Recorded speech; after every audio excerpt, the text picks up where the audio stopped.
Diwata? Ha? Anong ginagawa mo? Ba't ginagawa mo? Tinanong ka ni Manok.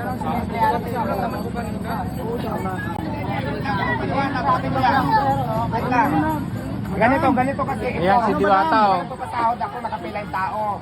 Pumila to, ay nagulat ako kasi hindi ko siya kilala. Hindi ka nagpapito, wala ka dalang phone. Tinanong kita kuya kung naka-duty ka kasi akala ko, yung mga tao ko, may pinasok. Oh, wala kang dala, kumingi ka sa sahod. Kaya tinanong kita kung naka-duty ka, hindi ka nagsabi ko, picture ka kuya. Ngayon nung nahalata siya na na kumukuha ng sahod, nakapila din. Tinanong ko sa mga tao kasi duda ako, sabi ko sahod ka rin ba? Naka-duty ka, sabi niya, oo, ngayon magsusuri ka, di ba? Hindi, totoo lang kasi sabihin lang natin totoo, yung tama lang tayo. Ngayon, kasi ang mga tao ko marami.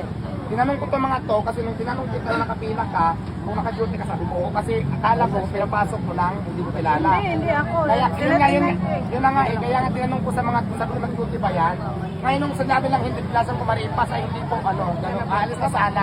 Hindi, huwag ka lang manloko sana. Pwede ka naman sa akin mangingi. Ilulukuhin mo ako, tapos matapang ka. Huwag ganun. Tama. Masabay ka sa mga tao eh. Wala kang dalang cellphone, kumuha ka talaga ng sound. Kasi tinanong pa kita kung naka-duty ka eh. Sabi mo, oo. Oo. Yun lang Dapat naman eh. nangyay na lang kay Kuya. Dapat. Ka lang pero manluloko. Yun lang naman kailangan namin eh.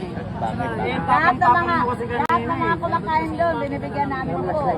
Hindi kasi tinanong ko talaga siya ng dalawang beses. Kung naka-duty ka ba, sa sahod ka ba, sabi niya, kaya nagtanong ako kasi hindi ko siya kilala eh. Tapos bigla siya umalis. Yun lang naman eh. Tama yun. Tama po yun. Tapang-tapang mo pa kanina. Yun lang naman, tanda mo na lang yung mukha na to kasi baka mamaya, kasi ang daming nawawala rito, di ba, mga helmet kung ano-ano. Pali ko kang magsasadya ka lang.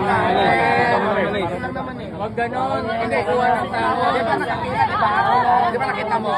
Tinanong, ay ito si ate oh. Oo, nakita. Kasunod ko si ate, pumilas, tinanong ko, di ba? Kung sa sahod, sabi niya ako. Ayan. Yun lang naman eh, kasi gusto ko yung walang kasi mamalingan. Di ba? Tapos nagtanong ako, di ba? Kung sa sahod, sabi niya ako. Kaya nagtatako, hindi ko sa kilala eh. Kaya tinanong ko sa sahod. Hindi namin sagutin pag kinilitan rin.